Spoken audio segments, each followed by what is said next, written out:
Time got away from me this morning. Hello, everyone. My name's Jerry Rosa here at the Rosa Stringworks Workshop. It is Monday, February 19th, and this vlog is going to be packed. I'm telling you right now, just you better have your maybe something to snack on and your favorite beverage, because it could be a long one.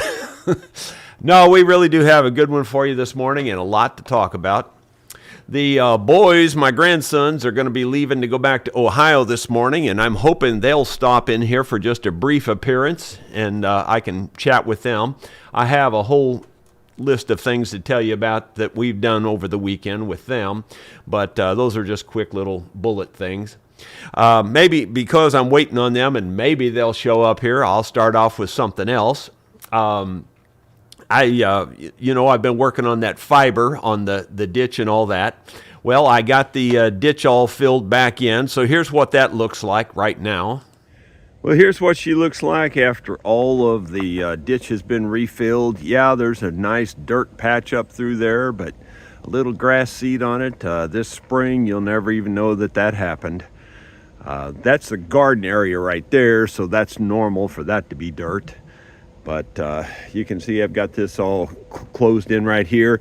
I got a little bit of a dirt pile right here yet that I'll smooth out.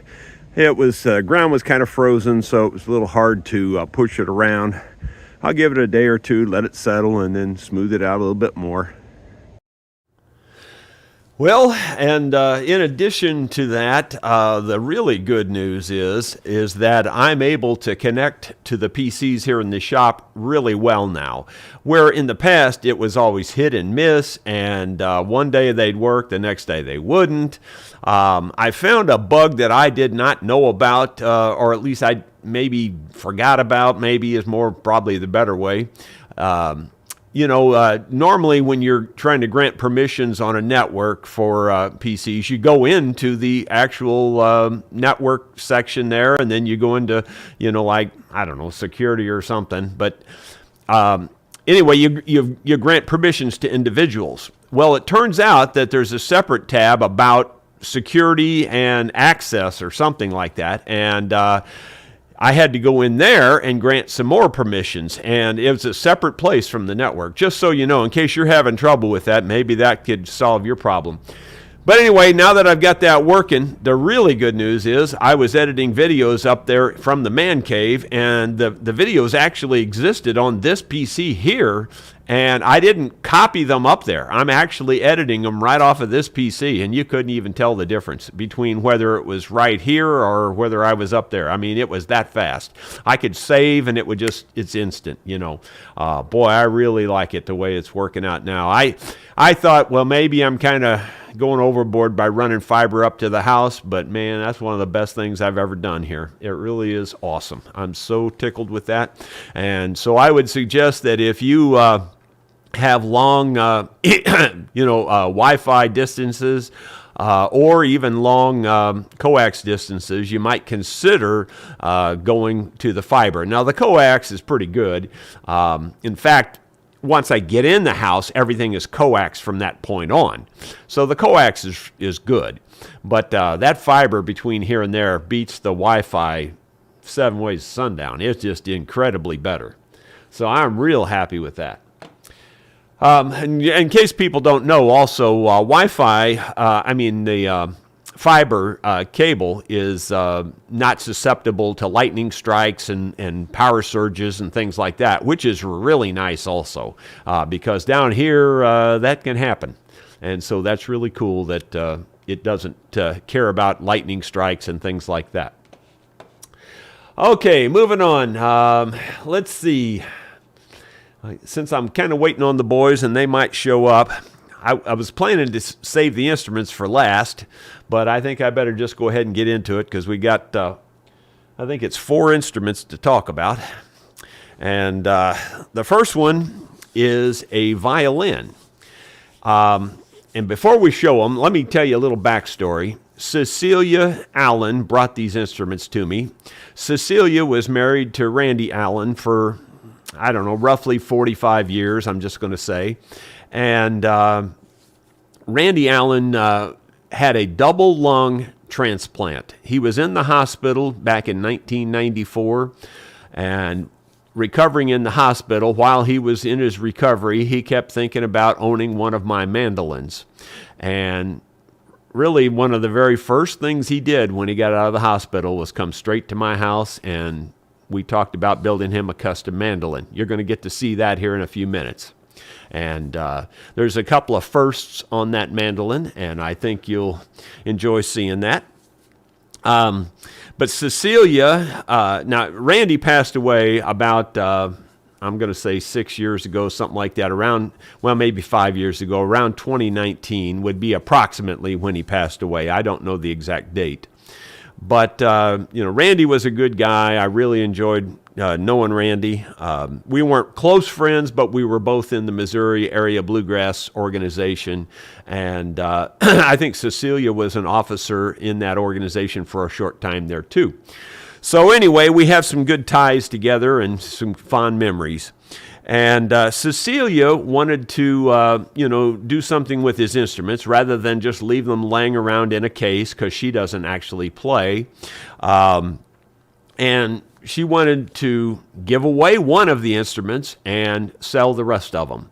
And the one we're going to give away is a violin, and it's going to be free to a child, and it's going to be kind of a contest type deal. Not exactly a contest, but kind of a contest.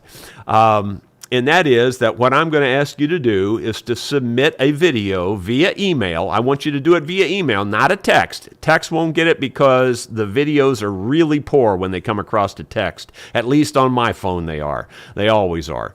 And you can barely even see what's going on in the video. So make it a decent video, send it via email, and I want the child on the video explaining why they want the fiddle or the violin, and what they're going to do with it. Just anything and everything. Be creative, and I'm going to just, me, myself, and I'm going to pick who I think deserves the violin based on their video. I would like to give it to every one of them, but I can't do that, obviously. So, and I don't expect to get a lot of videos. If I get 5 or 6, that'll be a lot, I think. So your odds of winning it are pretty darn good, if you ask me. So if you've got a child out there, grandchild, or any neighborhood child, or anyone that you know would really like to own a violin, we've got one here for you. And I'll show it to you. Now, this is not a high-end violin, but it's a nice student violin, no question about it. It's a nice, real nice student-grade violin. It's got cheap strings on it, I think. Yeah, well, I think I know what these... No, I don't either. I thought I knew what these were. I thought they might be red labels, which are, kind of a low-end, decent string. But I really don't know what these strings are. I'm sure they're at least 6 years old and probably older than that. The bow on this, I'll just be honest, the bow is probably not worth having, honestly. It's got a real... The bow, the curve in the bow this way is fine, but it's got a curve going this way also, and that's not good. So the bow's not great, but it works, and it would do until you got a better one. And you can get good bows these days on Amazon pretty cheap.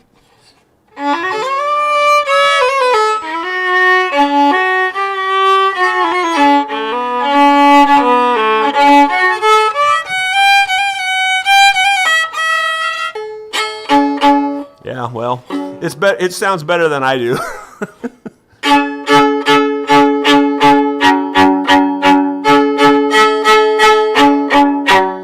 It's got a decent sound.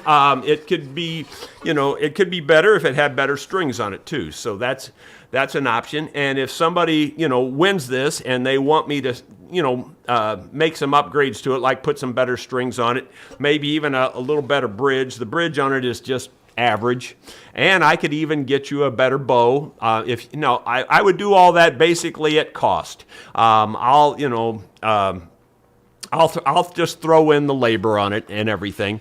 Now we will, the winners of this, we will send it anywhere in the world, but you're going to have to pay shipping if it's outside of the 48 states. To the lower 48 states, we'll go ahead and foot the shipping on this, but to every any other location, you would have to pay the shipping. So quite honestly, it's probably not worth shipping it to Europe or, some desert island somewhere. It's probably not worth that. So realistically, the contest is for the lower 48 states. But like I said, if you're willing to pay the shipping, we'll ship it anywhere. So that's item number one. It's a decent little fiddle. By the way, I don't know if it's got a name in here, but it says, it's got a name. It says Skylark. I don't think that's of any real significance or importance. It does come with a little case also. Just your typical student type case. And let's see. Okay, instrument number 2 is going to be up for auction down the road. Now, by the way, on this auction stuff, you're going to have to be patient with me because I've got new auction software that I've never used, and so far I can't even get it to work. So when's the auction going to happen? I don't know. It's going to be a week at the earliest, and I would say that's real optimistic. Or 2 or 3 weeks is probably more realistic. But I'm just wanting to, kind of get the juices flowing here, and so you'll all see what's coming up or what will happen eventually. And so the next instrument is a guitar.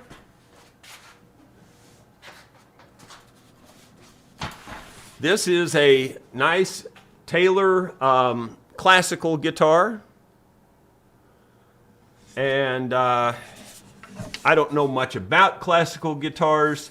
It appears to be mahogany, back and sides. You can see it looks like a pickup and all that in it, I don't know much about even the pickups and electronics on these things. So it is a factory Taylor type pickup, And the top on it looks exceptional. The top really looks nice. I'm assuming it's solid wood, and based on what I can see, it is solid wood, I would say, based on looking through the sound hole and everything.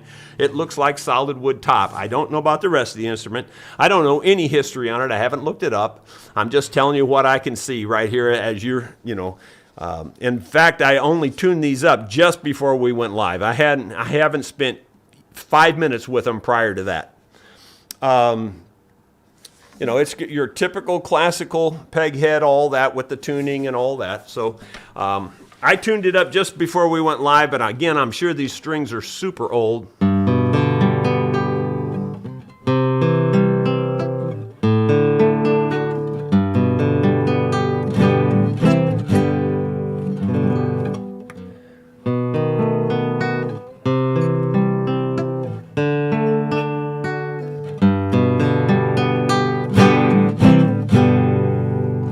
So it's a decent little guitar. I don't know what these sell for.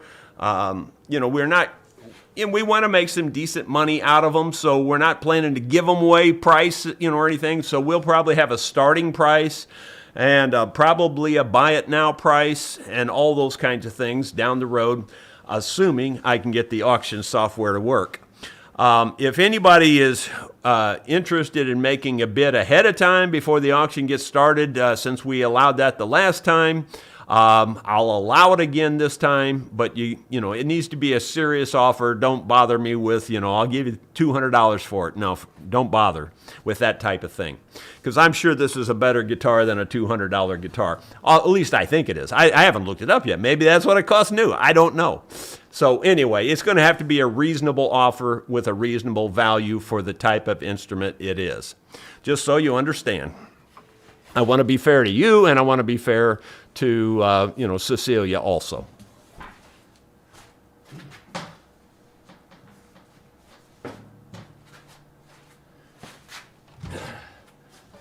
Each one gets a little better. Each one gets a little bit better. And here's a Martin guitar. This is a D25K. And I'm sure that K means that it's koa wood. And you can see that it is koa wood. It's got a little bit of wear on the pick guard there, but not terrible. Otherwise, well, it's got little tiny nicks and things, but nothing major. The neck looks good on it. Everything looks real nice.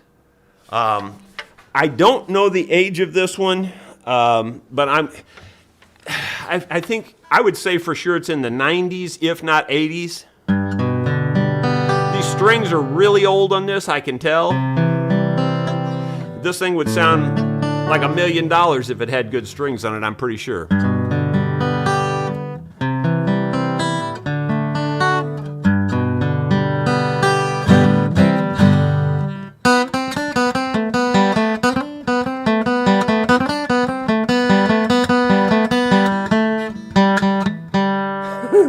I can't keep up anymore.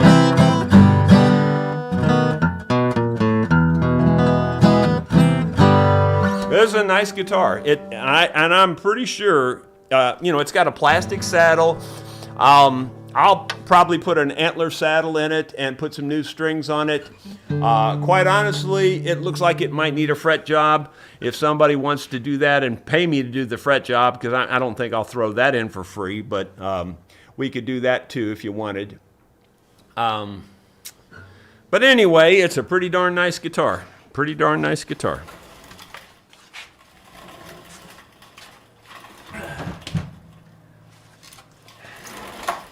And then finally, Randy's mandolin.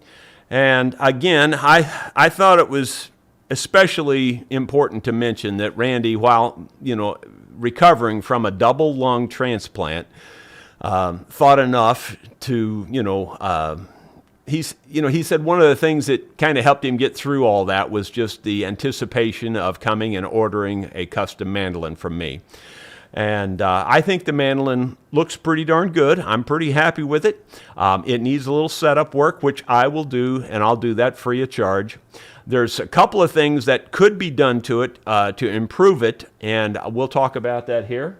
First of all, it does come with a case. Now, I'm not even going to bother opening because it's just a hollow open case at this point. And the reason is because all the foam that used to be in here has disintegrated, and I just threw it away. It's of no value. So I'll put new foam in here. And but you can see it's a roadworthy case. This is what used to come with all my instruments when I made them originally. I had to quit doing it because these cases just got crazy expensive.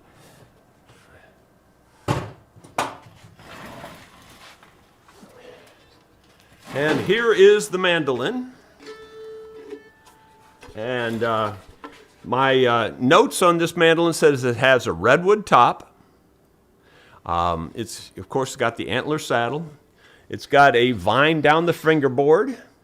It's got a abalone shell, stem and a mother of pearl dyed pink rose or dyed red rose, and it's turned pink. And it says the Rosa in it. Now that was before this was early on. I think this was my 5th mandolin customer. But there is a first on this mandolin also. And the first, the thing that is the first was the very first time I ever tried to carve anything in the back of a mandolin. I wanted it to be a little bit extra special for Randy. And I carved a rosebud. Now, it's the only mandolin that I've made that has a rosebud in the back instead of a rose. And this was the very first time I ever tried carving anything. And I debated on whether I should do it or shouldn't do it at the time, I remember. But I thought, well, since it's for Randy, I think I want to make it a little bit extra special. And I carved that rosebud in the back. And you can see it also has abalone shell all the way around the body. It has, it's the old type binding. It's the good stuff, not the cheap PVC binding that they sell nowadays. So it's really nice that way. It's not the most curly back I've ever seen, but it's kind of unique in that it's the chatoyance or whatever you want to call it. It winks at you when you move it around. You can see how it winks at you there. It kind of changes in different things the way you hold it. The sides are curly maple also. I'm sure the strings are completely dead. I can just tell by looking, and I haven't really played it much. I just got it out this morning just before we went live here. So let me point this down. I'll pull the microphone down here a little bit. It needs a little setup. There's a little bit of a buzz going on. I think it's set a little low.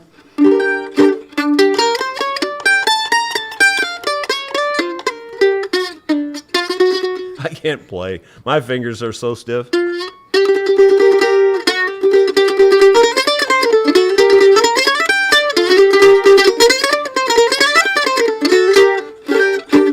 It's got a little bit of buzzing going on, but I think the action is crazy low.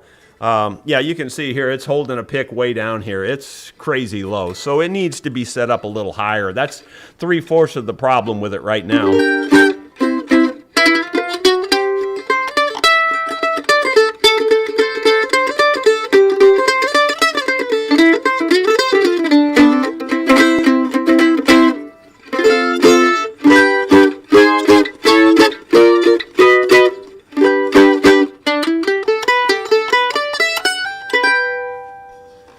Now this one here is different.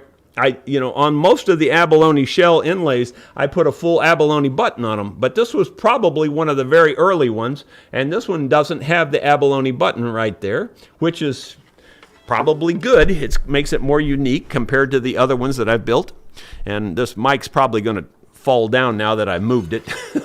It's kind of tenuous at best. This is a pretty decent mandolin. Now, the two things that I think it could use to be customized. Well, first of all, let me just explain that this does not have the modern tailpieces that I've been using. It doesn't have the James tailpiece. This is one of the stamped metal tailpieces, similar to the Gibson tailpieces. So this is not a high-end tailpiece, just so you understand. It's got a good ebony bridge on it. This is not scalloped, and that really bothers me because I'm used to scallop now, and I hit that with my pick a lot now. So that I could do that for somebody if they were interested in having that done. And quite honestly, in my early days, the necks were a little large, so the neck is a little big on this. Now, if somebody wanted me to modify the neck, I would do that. I will do it real reasonable price. But if I do it, I'm going to leave it a bare neck and just oil it. And I'll dye it back to where it matches. You won't be able to hardly tell that it's oil instead of a finish. But you'll like the oiled neck because it's much slicker anyway. Regardless, it's nice. But if you do want that, I will reduce the size of the neck down to, something similar to a regular Lloyd Loar type neck if you want. But this, it does have a finish on it now, and the finish is in good shape right now. But if you wanted me to reduce the size, it will not have a finish on it, and it'll just be oiled, which is my preference. That's the way I like all mine. That's the way I do all mine. I really like it much better. It's much faster, smoother feeling to me. Otherwise, it's pretty darn fine little mandolin. I think it's going to do well in the auction. I'm not sure what our starting price is going to be on this yet, but I'm not going to give it away. I'll tell you that for sure. I'll buy it back myself before I give it away. So anyway, oh, by the way, the tuning keys are not the high dollar Waverly.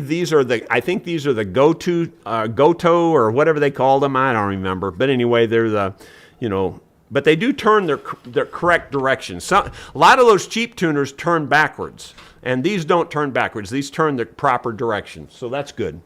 And here comes the boys, right on perfect timing, guys. Come on over here. Watch the cord. Don't step on it, okay?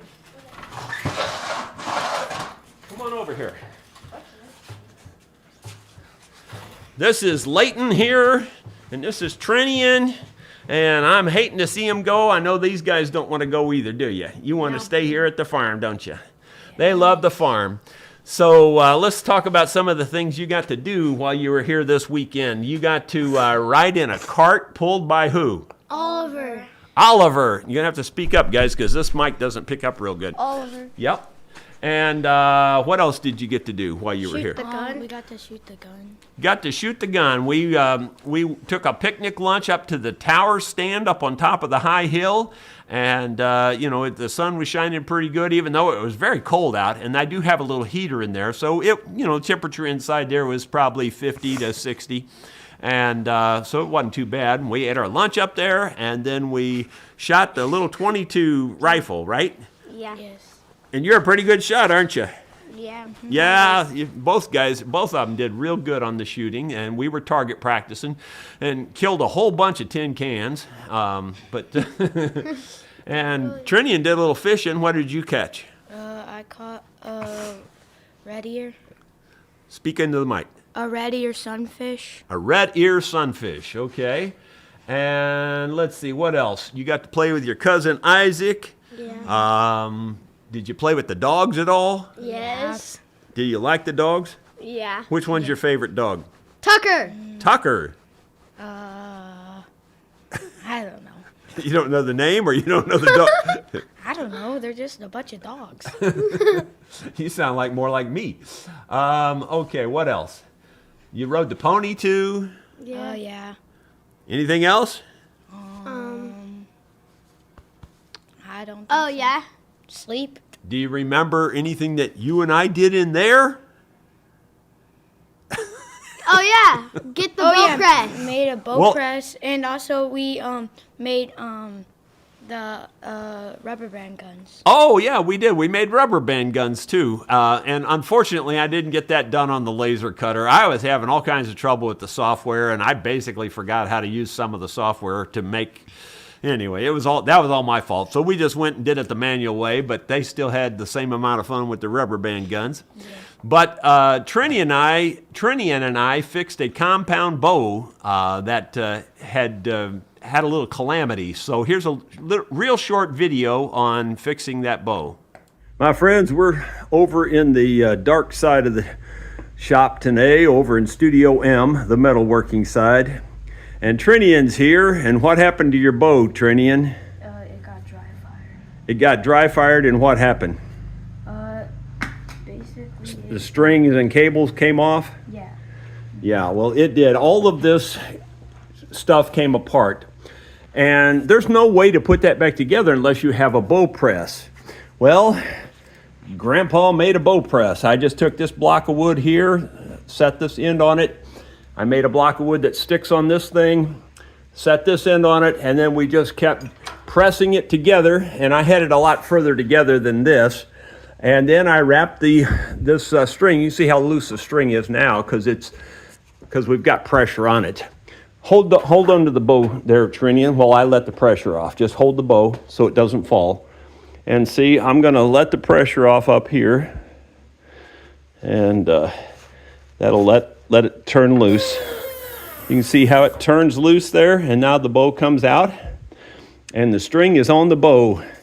See if you can pull it back and see if it's working now. Yeah, very good. Clicked the wrong thing.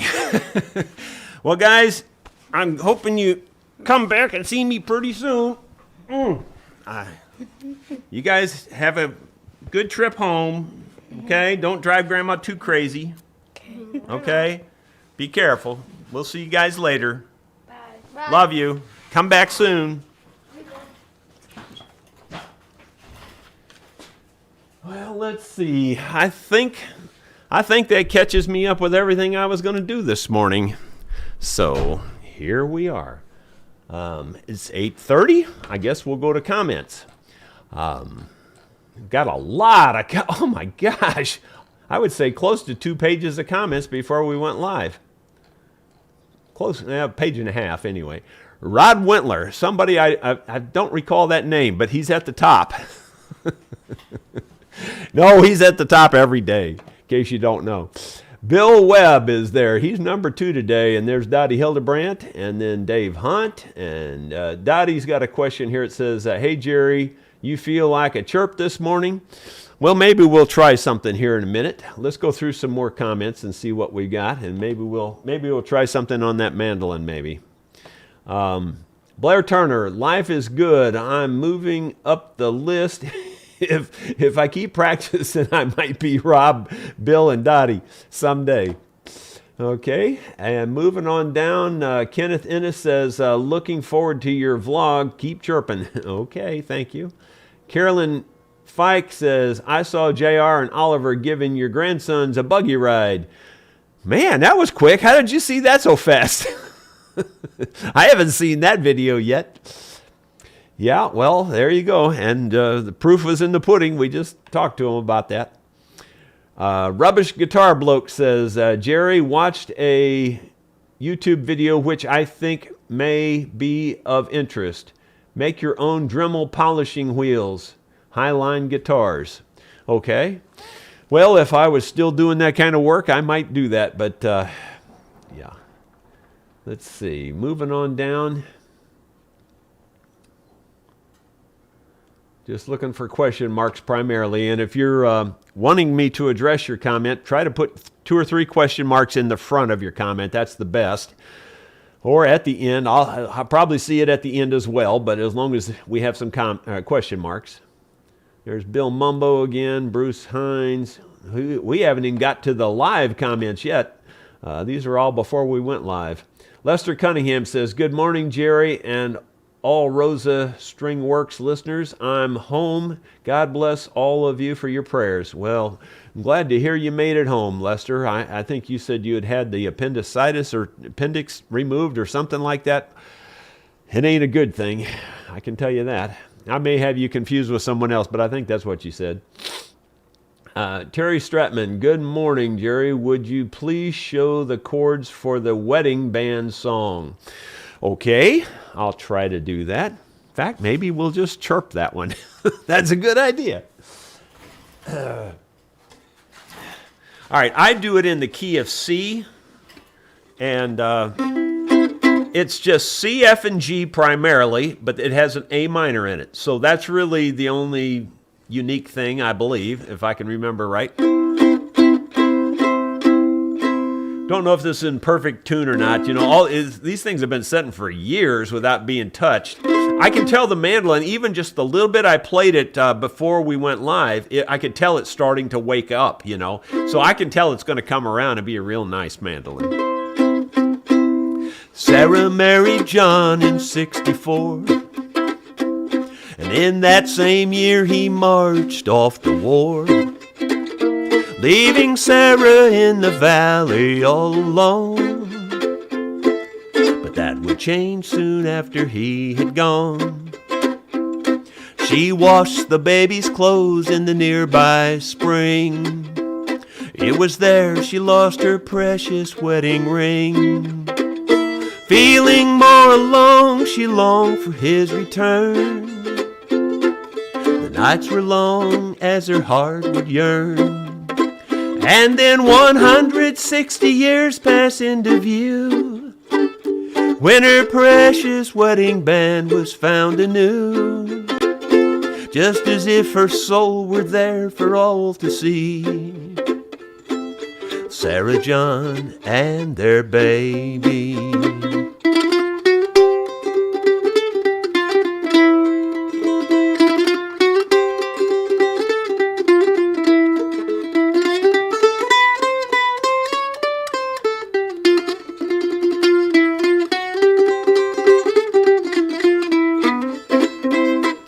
War raged on as Sarah made her way. The baby grew more like John every day. She prayed that one day soon the war would end, and she'd see John coming round the bend.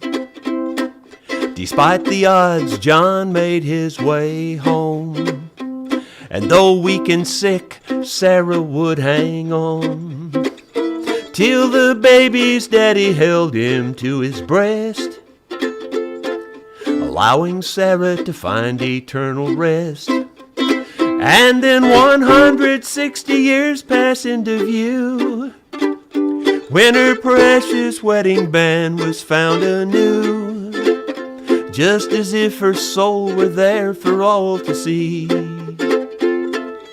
Sarah John and their baby.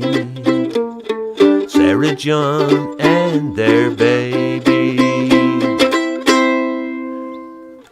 The trickiest part of the song is the chorus, and it goes right to G. It goes, then 160 years pass into view. And it goes to A minor. When her precious wedding band was found anew. F. Just as if her soul were there for all to see. Sarah John G and their baby C. The rest of it's just C, F, and G for the most part, but that chorus goes right to G, then to the A minor, then to the F, and then back to G, and then to C. There you go. Thanks for asking. Appreciate it. Let's see here. Did it move on me or just it's hard for me to find where I'm at. Okay, there we are. Terry Stratman was the one that asked for that. Moving on down. Looking for question marks. I don't see any more till we go live. The first one after we went live was Joe Everett, then Bill Carter and Terry Johnson and Paul Akers, Christia Thomason. And moving on down, looking for question marks, we got Thomas Armstrong. Maybe the filled-in area from the house would make a nice pathway to the shop with flowers and plants and edges along the way. Yeah, it's not a bad idea, I guess. But the driveway works pretty good. Yeah, no, that's not a bad idea. Sue likes flowers and plants. She puts them everywhere. The place is really pretty whenever those start blooming out here in the spring. She does a nice job and makes it look real nice. Zappa says, think the violin needs a sound post adjustment. Yeah, maybe. What it really needs is new strings and a better bridge. That's what it really needs. The strings on it are metal strings that are very tinny, thin sounding. The sound post itself looks like it's pretty good, actually. The bridge is very thick on it. Whenever you have a thick bridge like that, that cuts down the sound a lot. And then again, the cheap strings. Violins are very touchy about strings and bridges. And sound post adjustment too is a very big deal, but that particular sound post looks pretty close to correct. Anyway, moving on down. Let's see. Carolyn Feig, Jerry, could you see a model number inside the Taylor guitar? Yeah, let me tell you what that is.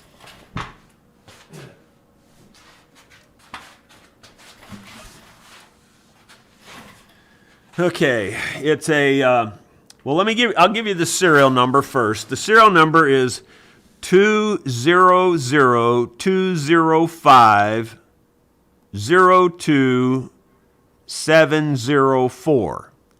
Okay? And then the model number is NS. Looks like the 3, I think it's a 3, but it's on the side. The label wraps down, and the 3 is on the side that's hard to see, but I think it's a 3. So NS32CE. Just making sure that's a 3. I think that's what it is. Yeah, I'm pretty sure that's what it is. NS32CE.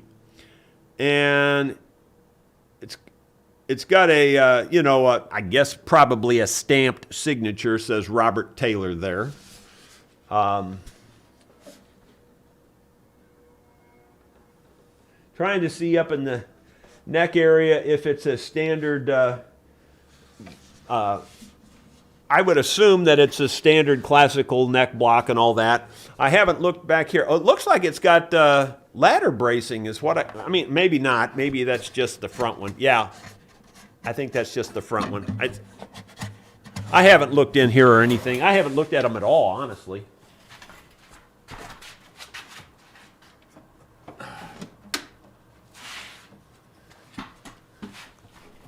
She dropped them off on Saturday, and then, that was the last time I looked at them, and we only looked at them for a few minutes Saturday. So I haven't inspected to any degree on any of them. They all look like they're in good shape, though. Yeah, it's got fan bracing. In my opinion, I would call this some sort of a modified fan bracing compared to what I've seen in the past. But it is a type of fan bracing is what I would call it. And the braces look nice and delicate, so it looks good.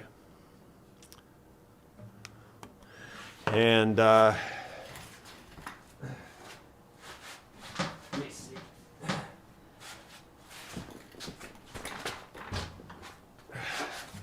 See if I can give you any more information about this one.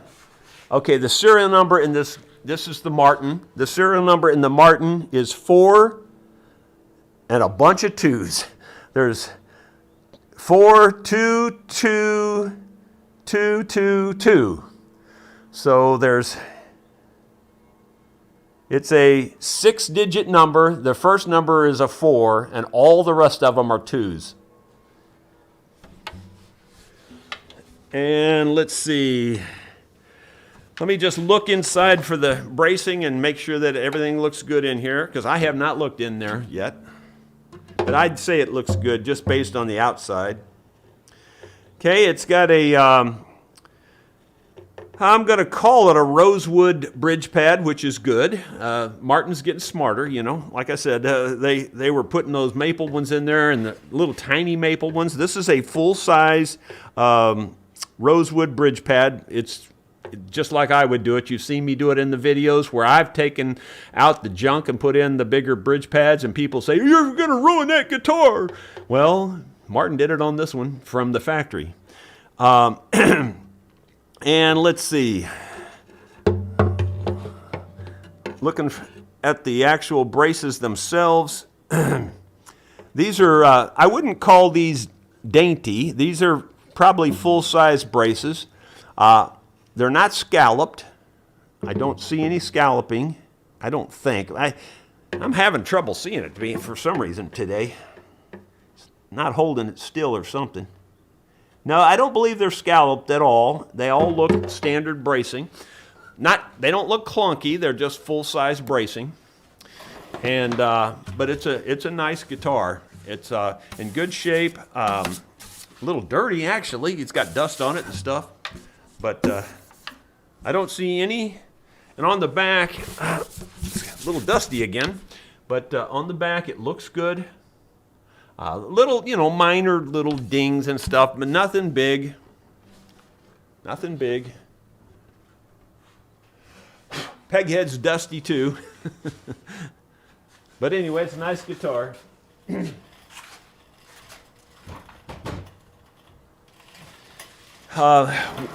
For the record, I will go through all the instruments and, make sure that are all up in good shape before we would make the auction also. Michael 2X says, "I want that mandolin, Rosa Meister." Yeah, well, I hope you get it, but again, I'm just being honest. We're not going to give them away. We're going to sell them at a decent price. And the reason is because, she's a lady by herself now. And she, by the way, Cecilia had a stroke. She was going to bring these instruments over a year ago, and the weather turned bad or something. I think it was right when we had a flood on the road, and so she backed out, and then it's just taken her this long to get it all together to come back down. She's doing really well, though. I mean, she had a pretty severe stroke. She had to learn how to talk again and all kinds of things. And but she's actually driving. She actually drove herself down here, and her sister came with her, and so she did really well. Much better than I was expecting. I thought she was going to be in worse shape. She was in very good shape. She's doing super well, and I'm so proud of that. I'm so happy for her. But we want to try to get her some good money out of these instruments. Randy, her husband, obviously would love that too. That we get them some decent money for these things. Bill Webb, beautiful mandolin. I'd love to own that. But alas, I'm poor. Well, I don't know, Bill. You're gonna probably turn into the next YouTube sensation down there working on instruments if you decide to do that. And then Bill has another comment here. I also like the rosebud and how you carved it.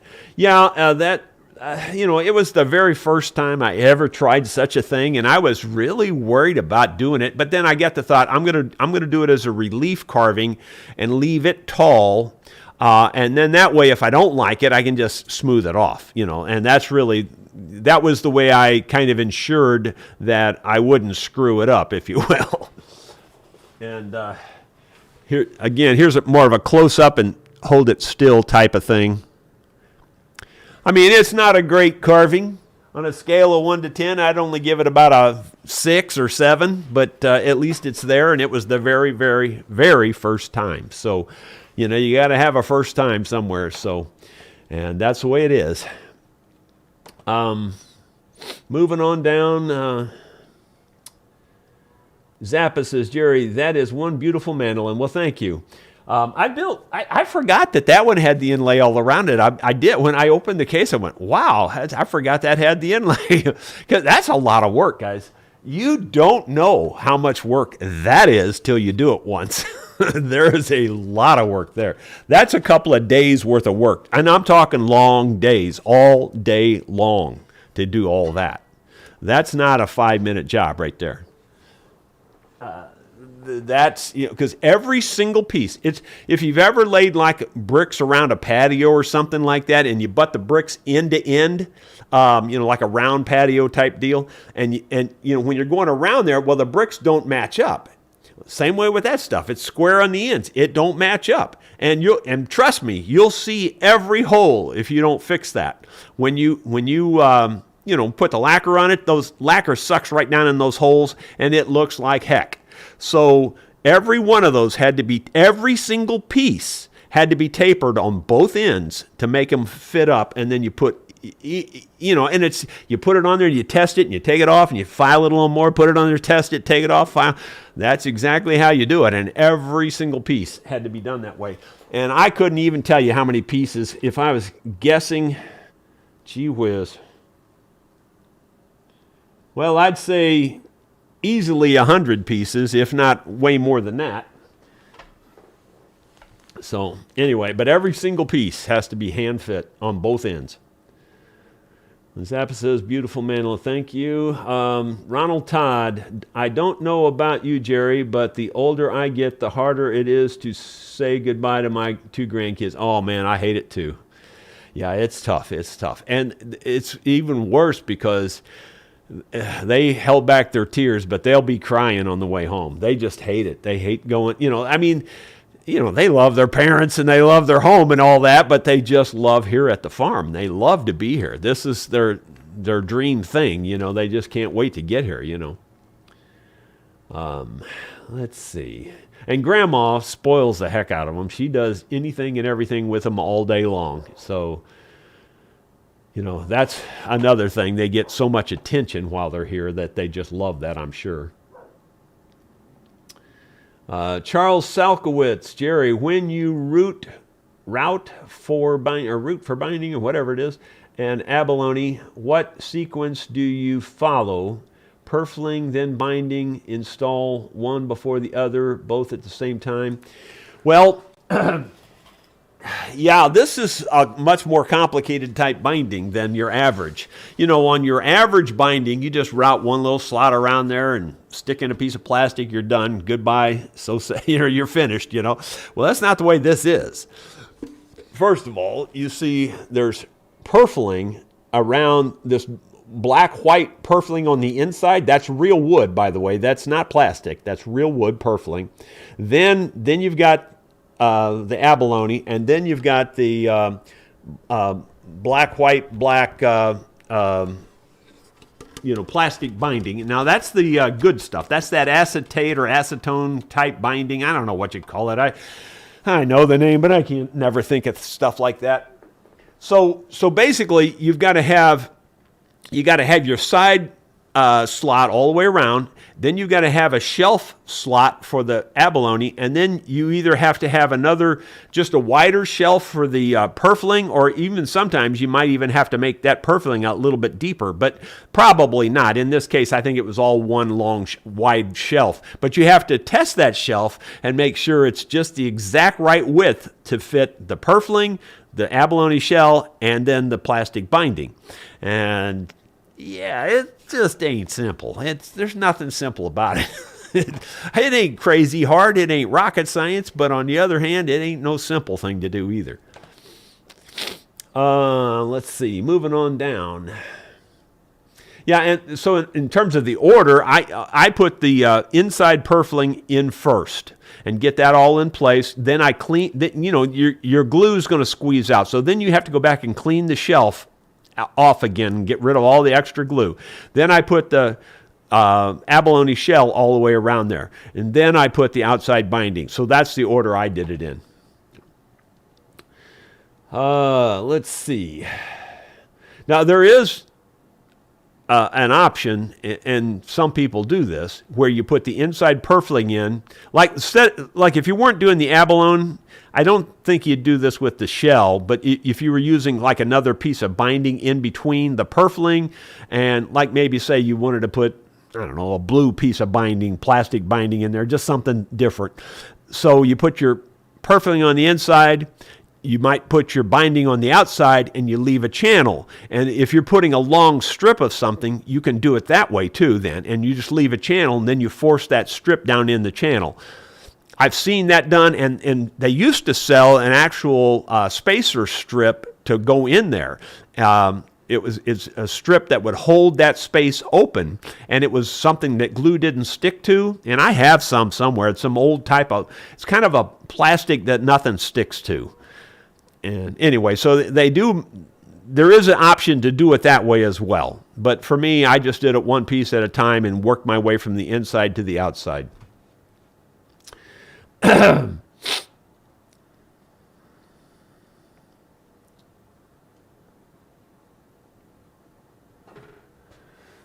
Mike Jones says, I think $200 is a fair offer for a mystery guitar. Well, what mystery guitar are we talking about? Because I don't see any mysteries here. Bill Carter, Taylor classical guitars range from 1K to 4K depending on the model. Yeah, I don't know on that one, and I haven't looked it up yet, but of course we will, and we will make it fair. We don't want to sell it for more than it's worth. That's not what our point is. We just want to sell it for what it is worth. Lester Cunningham, great memory appended. Okay, yes, okay. I'm not sure what we're going with that on that one there. Let's see. Sometimes you think the comments will just go right over my head sometimes. And even though I know you're talking about your appendix there type thing, but I'm not sure. I don't know. I'll just drop it at that because I'm stupid sometimes. Dottie Hildebrand, mighty fine chirping. Well, thank you. Chip Wood, what happened with your green screen? I must have missed the reason for it being retired. Well, mainly, Chip, just people kept saying they didn't like it. I mean, lots of people just commented. And, it's the old squeaky wheel thing, even though maybe 90% of people liked it. But that 10% kept saying they hated it, And so I just finally just dropped it. And quite honestly, I liked it. Don't get me wrong. I liked it. But the thing that left me wanting more was even as big as it was, and it was like 10 by 12 or 12 by 15 or something. It was pretty big. It wasn't big enough. I don't know how to explain it, but the camera doesn't have the ability to stay in. And like if I would move my arm, I'd be off the green screen really easy. And it had I don't know. It's just hard to explain. It really was cumbersome. That was the awkward part. If it wasn't for that, I'd still be using it probably, even with the comments, because I liked it a lot. I thought it was pretty cool to have different scenery up in there, and you could change it at any time of the year for different holidays or anything like that. But for some reason, people said they wanted to see the shop. And I said, okay, fine. We'll see the shop then. So I just took it off. But like I said, it was kind of a hassle too. Zappa, Mike Jones, he didn't want to go to Berkeley. Okay.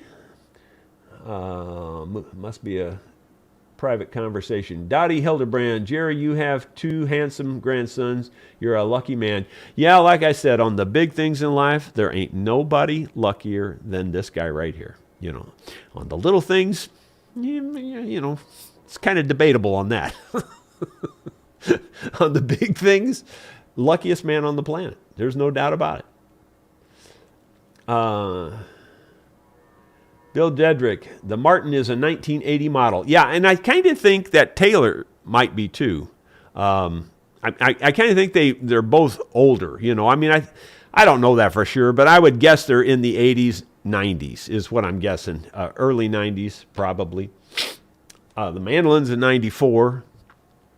The mandolin, just a little bit more history. Well, let me read what I have written down here. I should have read it anyway. This is what I have written from my notes when I built it. It's F5 mandolin, of course, redwood top, curly maple back and sides and neck. It's a 7-piece neck versus a 3-piece or a 5-piece that I often build. This one actually has 7 pieces.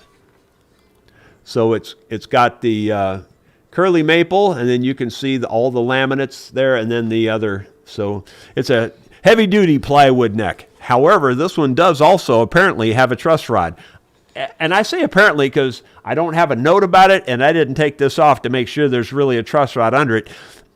Back at that time, I might have just put this on there to fool everybody. I don't remember, honestly, if I put a truss rod in it or not. But it doesn't need one because of the laminations. Ironically, when you put a truss rod in them with all those laminations, you're actually weakening it because you basically cut through a huge amount of your neck to put the darn truss rod in. So it's pretty ironic. But I don't know. I'll eventually take that off, and we'll know that before we go to auction, whether it matters to you or not. Moving on down. Oh, I didn't finish reading the rest of that. 7-piece neck, abalone vine on the fretboard, maple veneer on the peg head, abalone inlay around the body and scroll, rosebud carved into the back. Those are just the notes I had when I made it. And, you know, this, the peg head here, if you look at it, you can see that I've got it as a V. I turned the, you know, the curl in the maple, I turned it at opposing angles and made it look like a V. I don't know if I've done that on any other ones or not, but I did it on this one. Okay.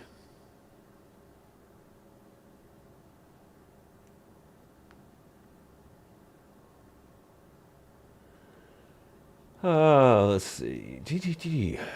Mike Jones says he had a random encounter there with somebody playing a guitar at a Subway, and now I'm over at his hotel listening to him play Bach. Well, that's pretty cool. Kathy Voles, hey Jerry, watched YouTube on music and sound for healing. Piano was best. White noise, ocean waves, waterfalls, bass sounds, excellent. Okay. Well, I know music to me is very soothing, and when you're playing music, it for sure soothes your brain, especially if you've got a lot of negativity going on or whatever. When you're playing music, you can't be thinking about other things. I mean, you can, but then your music isn't going to be very good. So if you're playing good music, you can't be thinking about everything else. It's just impossible. Can't do it. Bill Dedrick, the Taylor market value is $1,000 to $1,200 based on condition. Okay. Well, I'll be looking all that up, so no problem. Charles Salkowitz, thanks a million. You're welcome. Gotta fly Lee. Jerry, do you use the same glue for the purfling as you would for the binding? It depends on what the purfling is. If the purfling is wood purfling, as in this case, then I would probably just use Type Bond because I know it ain't going to come loose if I do that. If it's a plastic purfling, then I would use whatever the plastic glue is. And back then, I was using the kind of glue that melts the plastic, which is that Beacon 5 529 or 524 or whatever that is, that beacon stuff that I've been showing. Nowadays, I'd probably just use the canopy glue, that Formula 529 or whatever that is. 560, Formula 560, canopy glue. This is what I pretty much use now for any kind of plastic binding, and the reason is that PVC binding, you can't hardly melt it anyway, and yeah, this stuff here is really good. It holds it really well. But if it's wood binding, I just use Titebond, and like that, the world's finest mandolin ever built by a human that I put wood binding on, I just use Titebond, because I know it ain't going to come off.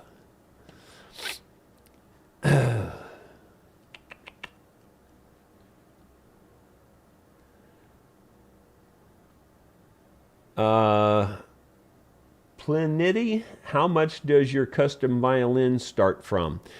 Well, I'm not building any more at this point in time, if that's what you're asking, or if you're asking about this, I have no idea. You know, this is just going to be given away. But if I was building one now, you'd be a few thousand anyway. I don't know, 3,000 or 4,000 probably, to build one from scratch. Moving on down. Bill Webb, the green screen did not bother me in the least. You can't please all the people all the time. Yeah, I get it. I was surprised at the pushback, you know. I don't know why you're using that darn green screen. That's stupid, you know, and you just got really a lot of very negative comments about it. And, I mean, most people didn't either didn't care or liked it, you know, but there was quite a few people that just had to mouth off about it. And like I said, I was still having issues with it anyway. It would have been fine if it was fine, but it just, you know, it just restricted everything. It's hard to explain. You'd have to kind of see it in person to understand, and I can't remember all the details about what the problems were, but they definitely were problems. But I still liked it.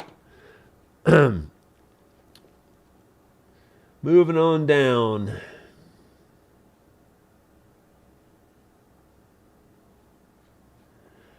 The username Planity again says, do you think a luthier who does not play any instrument could make great instruments?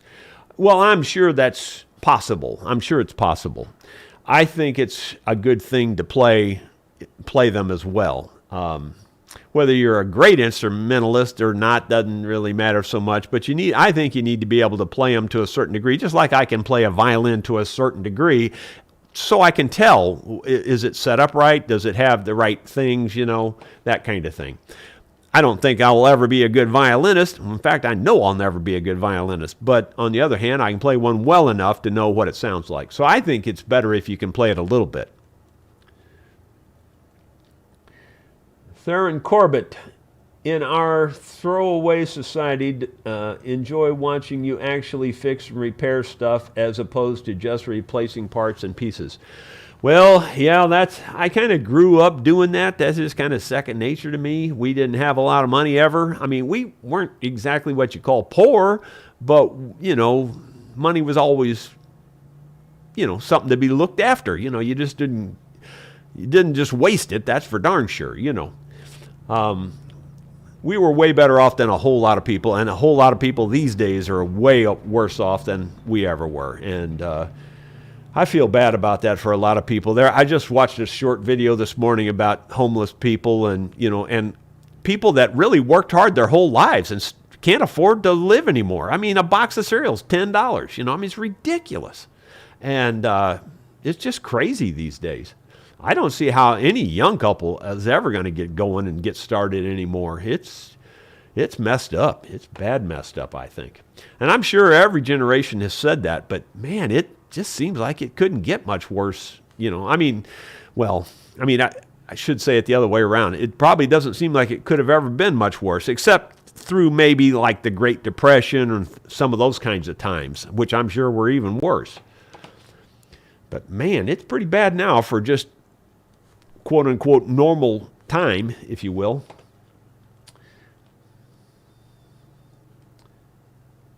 And then Charles is asking, what's the best way to sand abalone if sanding is the process? Yeah, you do have to sand it, kinda. And, just to be clear, that all shell dust is something you want to be sure to wear a mask whenever you're messing with shell. You don't want to breathe it in. It's not good to get in your lungs, apparently. And I did pretty much always wear a mask whenever I was doing any kind of shell work. But yeah, you can just sand it with basically just your standard sandpaper, but you're going to want to use a pretty fine sandpaper. Something in the 320 range, I would say, would be real good. 320 and finer. But yeah, and just a small sanding block type thing. Works pretty good, actually. You can also scrape shell with a scraper to some degree. It's a little hard on a scraper, but it works.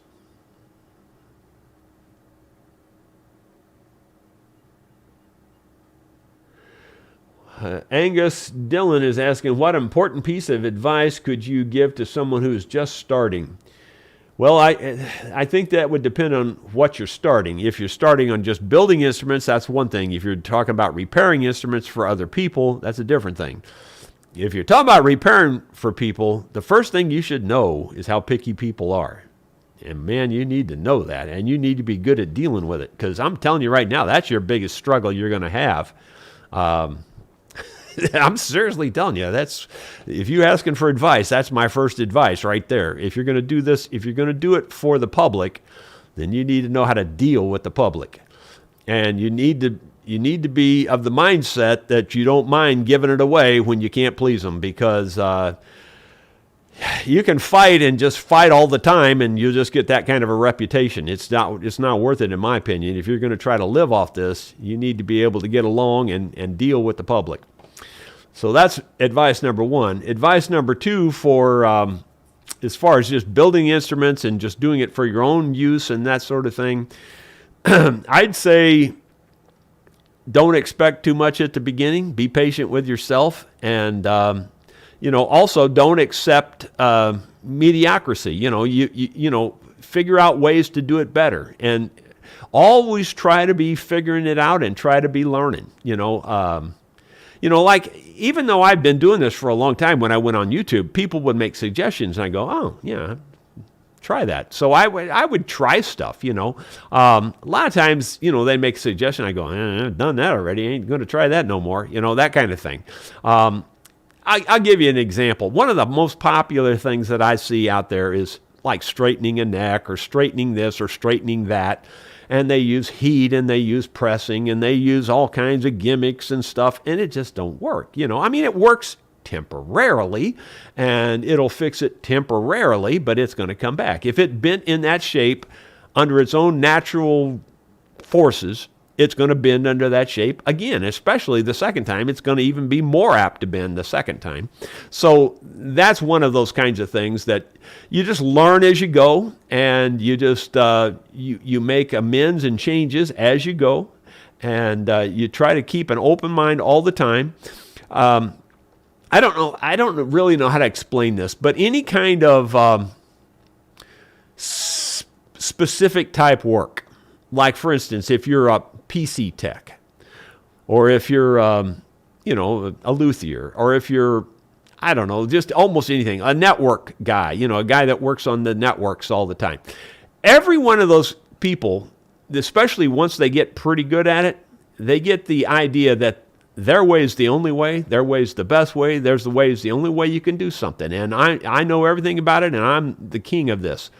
And you really should try to not adopt that kind of mentality. You should try to always listen, and it doesn't hurt to, you can still say, well, no, to yourself, you can say, well, I've already done that, I don't think I'm going to try that again. But you still should keep an open mind, because maybe there's something in that idea you forgot to do or didn't think about, And I've tried to do that as best I can. I don't feel like I'm the end-all, be-all of instruments by any stretch. There's a lot of people out there who do really good, super good work. As the example, the McClanahan, he did a great job on my uncle's mandolin. Would I have used hide glue on it? Probably not. Probably not, because I know it's going to eventually come apart again. But I also know that all of the mentality out there says you got to use hide glue. You can't use regular glue on a Lloyd Loar mandolin. They just eat you alive if you did it. But I'd still would have probably done it, because that way I know it's not going to come apart again. You know, and anything you don't want to come apart again, you ought to try to use something better. And hide glue, I mean, you could tell that neck had been broken on that thing several times. If you stop and look at it, why do you think that is?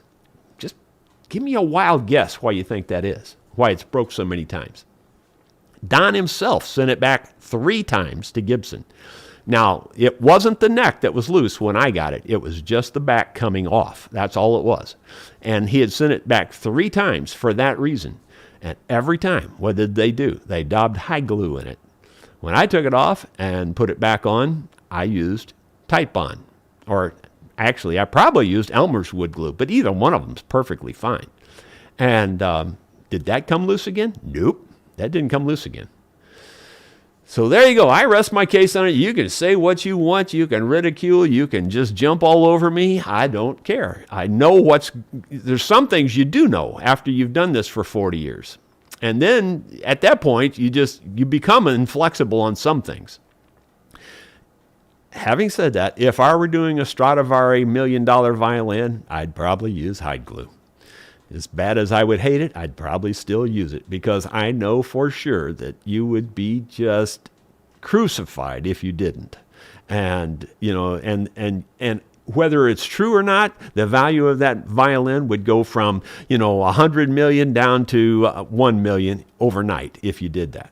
Just because of the perception, the mentality of the people that are out there, even though the mentality is completely wrong, 100% completely black and white, 100% wrong. Like, you know, the mentality is that you have to use hide glue because you can't take the other glue apart. You have to use hide glue because, you know, it'll affect the sound if you do something else. And none of that's true. None of it's true. It's just the crap that's been passed down. There's so many myths and things out there on musical instruments. It's just not funny. And one of those myths, again, is the humidity thing. They started selling humidifiers. It was a big money maker for the music stores, and sell them, you know, and that's what they did. They sold them, and then it just became the fact that you had to have a humidifier in your guitar. Well, there's lots of guitars out there never seen a humidifier, and they're doing just fine. And, you know, and like I said, the thing I've learned over 40 years is that too much humidity, too much moisture is way worse than too little, because you can't get much less than they come out with when they're made. You can't get them much drier than they are. I mean, they will still dry out, don't get me wrong. I'm not saying they don't, but they can suck in moisture really fast, and then that's what really screws up everything. It blows it up and breaks it, and then you think, well, it's drying out now, you know, but it's because it sucked in so much to begin with is the problem. That's really where the problem came. But people don't get that, and you can't convince them of that. And you can talk to your blue in the face, and they still won't believe it. So I gave up on it, really, for the most part. Though you wouldn't know that by the way I talk, would you? Anyway. But anyway, I hope that helped you a little bit on what to do and what to think. You know, it really is, a lot of it is mental. It's really the mentality of the whole thing. When you're building and repairing instruments, it's the mentality. And you want to try to adopt an open mentality to listen and learn and to try to go forward like that. It's very hard to do. Specialists always think they know everything about everything, and they don't like to listen to anybody else. And like if a PC tech is working on some a PC that somebody else worked on, the first thing they're going to say is, "Oh, they screwed this all up. They messed this all up." I didn't usually say that on my stuff. Now I might say something like, "Boy, somebody's been in here and really messed this up." I might have said something like that. But typically it's because they did, you know, like the guy that put the firecrackers in there and then glued the baby bed rails and stuff. That's pretty obvious. But typically, if I knew this had been at somebody else's shop, I wouldn't say something like that. I might say, well, they did it this way. I'm going to do it a little different. Here's the reason why I'm going to do it this way. And I think that's the better way to approach it. So, it's not like I'm the only one that knows anything. I think that's a good thing to adopt if you're going to do this kind of work. Try to be the guy that is more open-minded and not the guy that knows everything. That's kind of a long-winded bunch of junk. I hope that made sense.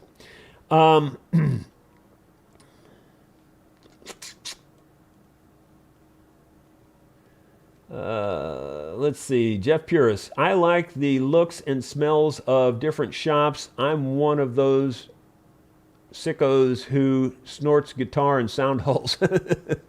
Well, they do have, especially the old ones, definitely have a particular smell. A lot of that is your... I want to say sap. That's not the word I'm looking for, but resins. It's the resins working out of the wood. Especially the older instruments that have been played a lot, they'll have a smell inside them. And a lot of them, doesn't matter where they come from, they'll smell the same. Now, if they've been in cigarettes and bars and things, they'll have that smell too. But I'm talking about if the guitar's kind of been kept to itself in moderate conditions, they pretty much all have a similar smell. And I think that's the resins and things that are working out of the wood over time. Plus, there's a certain amount of dust that, and I imagine that has a particular smell too. Bill Webb, 9 o'clock on my end. Gotta go get ready for work. Have a good day. Dickie Farley, do you have any electric guitars you play? If so, what's your favorite? I only have the original electric guitar that my dad bought me when I was just a kid. It's a little Silvertone electric single pickup. It's just a kid's guitar. It's a small electric guitar. It's kind of sought after these days, though. People like them. Pretty neat little guitar. But I just don't play electric style, so we don't use it. I think he bought it at a pawn shop or something, is what I remember. Moving on down. Charles Salkowitz, thanks again. Zappa, let's see, has a question mark. I have seen so many luthiers on YouTube who are nothing but hard-headed and stiff-necked. Yeah, and I think you really ought to try not to be that guy. I really think that's an important thing, in my opinion. You'll learn a lot more. You'll do better if you're not that guy. That's why when people ask me too, they say, who do you recommend? Well, I try not to recommend anybody because honestly, I don't know that many people. I would rather you just make up your own mind and figure it out yourself, just based on what you see on YouTube for the most part. The only person I've recommended at all is Caleb Mills, and that's only because I know his personality. I know what he's like. I know he tries hard. I know he means well, that kind of thing. So Caleb Mills is the only guy I recommend for instrument work. One last comment, we're going. I have a 1962 Silvertone Jupiter. Well, actually, another one popped up. Dickie Farley, I have a teal color Silvertone guitar from the 70s with a single pickup. Does your old guitar look like that? Yeah, mine was when you say teal color, I'm not good with colors, but my dad described it as, he wasn't colorblind, my dad. He could see colors. But he described it as a green as a gourd type guitar. To me, it was sort of a slightly metallic green, turquoise, teal, possibly color. Had a black pick guard. Now, as a 14 or 15-year-old, the very first guitar I probably ever worked on was that guitar, and I painted it red. I didn't like that green color. I painted it a bright red, which I can see pretty good in the sun, but honestly, when it's in the dark, I can't tell it's red either. But I didn't like the green color for some reason. I think it looked weird to me. Well, guys, that's it. Hope you got something out of it. Hope you're going to be looking forward to this auction. Don't forget to, have your grandchild or some other child make a video and telling me why they deserve this violin. And I'm hoping I'll get 5 or 6 of those videos, if that. I doubt I get that many, honestly. But it's got to be the child doing it. And, you know, from a minute to 5 or 6 minutes video is probably about the longest I would like to see. And again, we're going to basically free shipping to the U.S. And when we do the auction, it's probably going to be the same kind of thing. So there you go. I think that's everything I know. We will see you tomorrow with something else.